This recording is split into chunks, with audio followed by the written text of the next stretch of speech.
The Conjure Woman by Charles W. Chesnutt. The Gooford Grapevine. Some years ago my wife was in poor health, and our family doctor, in whose skill and honesty I had implicit confidence, advised a change of climate. I shared from an unprofessional standpoint his opinion that the raw winds, the chill rains, and the violent changes of temperature that characterized the winters in the region of the Great Lakes tended to aggravate my wife's difficulty and would undoubtedly shorten her life if she remained exposed to them. The doctor's advice was that we seek not a temporary place of sojourn, but a permanent residence in a warmer and more equable climate. I was engaged at the time in grape culture in northern Ohio, and, as I liked the business and had given it much study, I decided to look for some other locality suitable for carrying it on. I thought of sunny France, of sleepy Spain, of Southern California, but there were objections to them all. It occurred to me that I might find what I wanted in some one of our own southern states.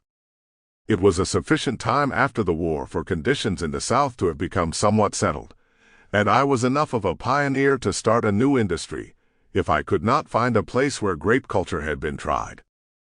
I wrote to a cousin who had gone into the turpentine business in central North Carolina. He assured me, in response to my inquiries, that no better place could be found in the South than the state and neighborhood where he lived. The climate was perfect for health, and in conjunction with the soil ideal for grape culture, labor was cheap, and land could be bought for a mere song.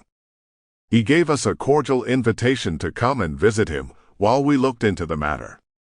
We accepted the invitation, and after several days of leisurely travel, the last 100 miles of which were up a river on a sidewheel steamer, we reached our destination, a quaint old town, which I shall call Patesville, because for one reason that is not its name. There was a red brick market house in the public square, with a tall tower, which held a four-faced clock that struck the hours, and from which there pealed out a curfew at 9 o'clock. There were 2 or 3 hotels, a courthouse, a jail, stores, offices, and all the appurtenances of a county seat and a commercial emporium. For while Patesville numbered only 4,000 or 5,000 inhabitants of all shades of complexion, it was one of the principal towns in North Carolina, and had a considerable trade in cotton and naval stores. This business activity was not immediately apparent to my unaccustomed eyes. Indeed, when I first saw the town there brooded over it a calm that seemed almost sabbatic in its restfulness, though I learned later on that underneath its somnolent exterior, the deeper currents of life, love and hatred, joy and despair, ambition and avarice, faith and friendship, flowed not less steadily than in livelier latitudes.